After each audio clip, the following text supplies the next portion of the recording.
Scalise, let me first send my prayers to the people of Ukraine. We're seeing such inspiring bravery, but there is harsh brutality. The barbaric invasion by Putin is having a devastating impact. And I know my colleague Victoria Sparks is going to talk about that later. We pray for her in the things that she's heard from the ground. As we listen tonight to the State of the Union, which is in crisis on so many fronts, I hope President Biden talks about what he will do to work with Republicans, because we have real plans to get control of inflation, to lower gas prices, to take away Putin's leverage on energy, to control our border, to get crime under control around the country and confront the defund the police and the mentality where they're actually letting people out of jails in so many cities. On all of these crises, we have put strong conservative ideas on the table, and President Biden refuses to work with us.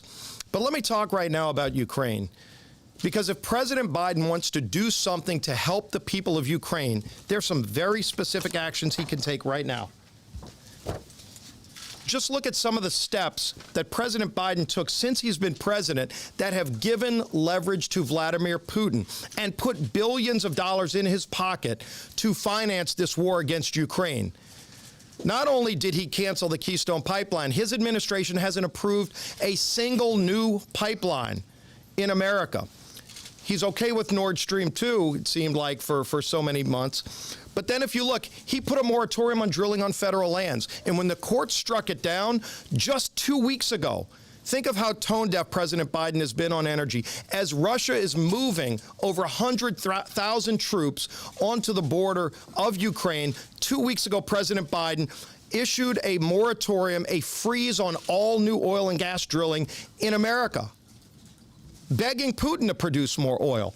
Then, as we talked about, no permits for new pipelines. LNG, there's at least 4 to 6 LNG permits ready to go to send liquefied natural gas to our friends in Europe who could use that natural gas from America so they don't need to get it from Putin. Not one of those permits has been approved by the Biden administration because they're against American energy. They're not against all energy because they're begging OPEC and they're begging Putin through Russia to produce more, but they're shutting it down in America. He could turn that around today. And then, of course, to stop the regulatory attack on American energy that President Biden alone has put in place, that he could reverse tonight. And I call on President Biden to take all of these steps immediately tonight, because not only will it help American families, but it will take away Putin's leverage. Think about this number. Today, between the United States, the UK, and the European Union, every single day, we are sending $700 million a day to Putin by buying his oil. $700 million a day going to Putin that we could reverse.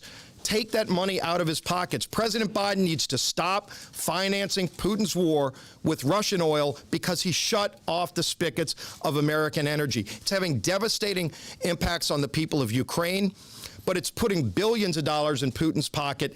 Think about the number again, $700 million a day between the United States, European Union, and UK are going to Russia every single day. President Biden, these failed energy policies are having devastating impacts on Americans, but also on the people of Ukraine, because those policies are financing the war. With that, somebody who knows something about energy, my colleague from Oklahoma, Stephanie Bice. Thank you so much, Steve. I hail from the great state of Oklahoma.